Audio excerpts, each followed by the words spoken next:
यहाँ पे देखें कि लिखा हुआ है salient features of Keats poetry में romanticism primarily was a revolt against the artificial pseudo-classical poetry in 18th century. Wordsworth was the founder of this movement. Romantic poets can be divided into two groups, early romantics and later or young romantics. Wordsworth, Coleridge and Scott belong to early romantics group, whereas Keats, Shelley and Byron constitute the later romantics.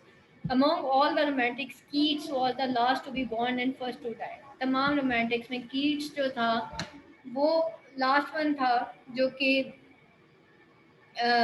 Born हुआ और फिर first to die. और उन सारे Romantics में पहले यानी कि इसने अपना काम लेट स्टार्ट किया लेकिन बहुत जल्दी बहुत अर्ली एज में इसकी डेथ हो गई थी। But quite surprisingly he achieved in 26 years but other could not get the whole of their life.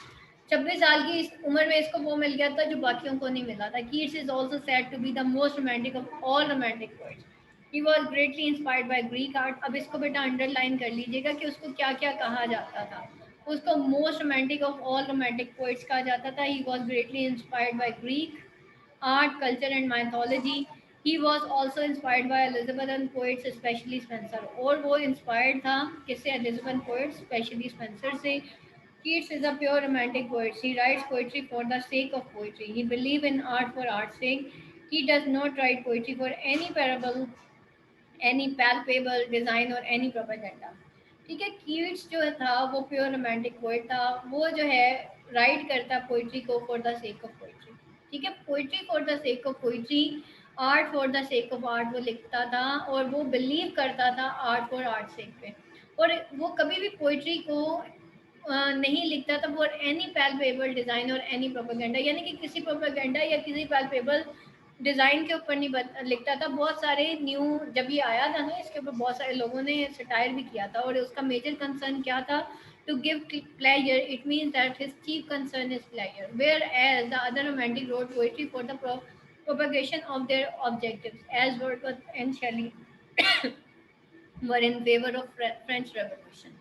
ठीक है। वो दोनों फ्रेंच और फ्रेंच रेवोल्यूशन तो हमने पढ़ा ही था कि लास्ट ईयर हमने जब tale of the two cities पढ़ा था तो उसमें मैंने काफ़ी डिटेल्ड बताया था आपको कि फ्रेंच रेवोल्यूशन में क्या हुआ था। But Keats is least concern with social life issues of his life. ठीक है। अब कीट्स जो है वो लीस्ट कंसर्न था social issues of his life के साथ। ठीक। लव फॉर नेचर इज की कैरेक्टरिस्टिक्स ऑफ ऑल की Romantics. Keats also loved nature, but he loves nature for the sake of nature. He does not give any theory or ideology about nature. He only admires the beauty of nature. On the other hand, Wordsworth spiritualizes nature, Coleridge finds some supernatural elements in nature, Shelley intellectualizes nature, and Byron is interested in vigorous aspect of nature। ठीक है। अब क्या था कि Keats का main concern क्या था कि लव फॉर नेचर। ठीक है। उसका लव फॉर नेचर, लेकिन क्या था? He love nature for the sake of nature. और वो एडमायर करता था main thing beauty of nature को। ठीक है। नेचर के अंदर भी क्या था? उसका लव फॉर नेचर था, लेकिन वो ब्यूटी ऑफ नेचर पे को ज़्यादा एडमायर करता था। जबकि बाकी जितने थे उनके डिफरेंट एस्पेक्ट्स थे। जैसे वर्ड्सवर्थ जो है स्पिरिचुअलाइज करता था नेचर को, नेचर में वो गॉड ढूंढता था। ठीक है। और एट द एंड उसको होता था कि ये सारी चीज़ें गॉड ने बनाई। तो कॉलरिज जो है वो उसके अंदर सुपर नेचुरल एलिमेंट्स देखता था। और इसी तरह शैली जो है वो इंटेलेक्चुअलाइज करता था नेचर को। और बायरोन जो है वो इंटरेस्टेड था इन विगरस एस्पेक्ट ऑफ नेचर में।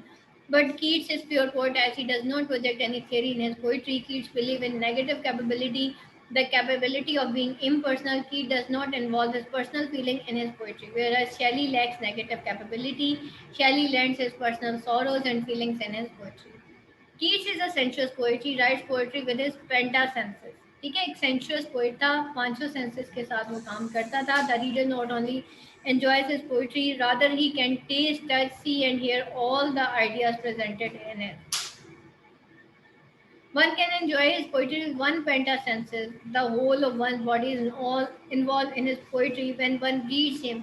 Keats' imagery is static and concrete, whereas Shelley's imagery is dynamic and abstract. Keats' imagery shows the calmness of Keats' mind, whereas Shelley poetry shows his neurotic and confusing attitude. Keats is also Hellenistic like all romantics. Hellenism किसे कहते हैं? He was inspired by Hellenism, that is the main term. अक्सर कहा जाता है कि Keats is a Hellenistic word, ये भी पास्ट पेपर्स में क्वेश्चन आया हुआ है, और उसमें आपने हेलेनिज्म की डेफिनेशन देनी है। हेलेनिज्म कहते हैं लव फॉर ग्रीक लिटरेचर, ठीक है, वो जो ग्रीक आर्ट है ना उससे जो मोहब्बत है उसको हेलेनिज्म कहते हैं। और हमने देखना है कि इसकी पोइट्री में हेलेनिज्म कहाँ कहाँ पे है, ठीक है। तो उसका क्या था कि there are many Hellenistic features in his poetry, such as his Greek instinct, his love for Greek literature, his love with Greek sculptures and art, his Greek temperament, his love for beauty and touch for fatalism and tragedy.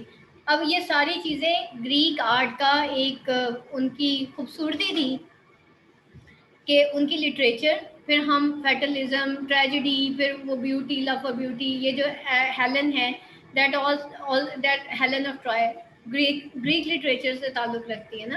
तो ये सारी क्या है, ये सब Greek से ताल्लुक़ रखते हैं। तो ये सारी इसकी जो है कीट्स की सेलिएंट फीचर्स है।